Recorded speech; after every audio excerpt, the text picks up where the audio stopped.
Il suffit d'une simple demande ou formulaire auprès d'IA génératrice d'images comme Stable Diffusion ou DALL-E pour s'en rendre compte.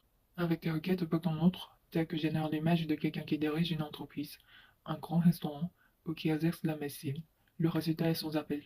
Il s'agit à chaque fois d'un blanc. À l'inverse, lorsqu'on leur demande l'image de quelqu'un qui exerce le métier d'infirmier, d'aide ménagère ou d'aide à domicile, ce sont systématiquement des femmes qui sont proposées. Les préjugés ont la vie dure dans l'image commune. Dans le cadre d'une étude de l'UNESCO publiée l'année dernière, des chercheurs ont demandé à certaines plateformes d'IA génératifs d'écrire des histoires avec des personnages de différents genres, sexualités et origines.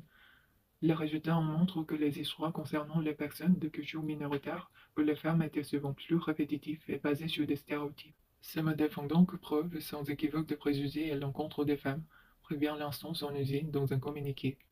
Les discriminations du monde réel ne font pas que se refléter dans la sphère numérique, elles y sont aussi amplifiées, souligne ce directeur général de l'UNESCO pour la communication et l'information. Car les IA ne sont pas ces stéréotypes de nulle part, elles véhiculent ce qui circule déjà dans la société. Pour créer du contenu, l'IA génératif est entraîné sur des milliards de documents produits à une certaine époque, appelle la directrice de recherche à l'INRIA. Elle hérite donc des biais de l'époque de sont issus ces documents, encore plus biaisés que ne le sommes aujourd'hui. Ces documents, la source de son apprentissage, sont souvent remplis de stéréotypes datés et discriminants. C'est le cas pour les générateurs d'images et de textes, mais aussi pour les programmes de reconnaissance faciale qui se nourrissent de millions de photos existantes. Une agence fédérale américaine avait ainsi alerté en 2019 sur les difficultés des systèmes de reconnaissance faciale des entreprises à identifier correctement les femmes, en particulier d'origine afro-américaine. Des défaillances dont sont conséquences pour la sécurité publique, le maintien de l'ordre et les libertés individuelles. Il en va de même dans le monde du travail, où les IA sont de plus en plus utilisées par les responsables des ressources humaines pour les assister dans leur recrutement. Or, en 2018, Reuters rapportait que le géant en ligne Amazon avait dû abandonner un outil de recrutement par IA.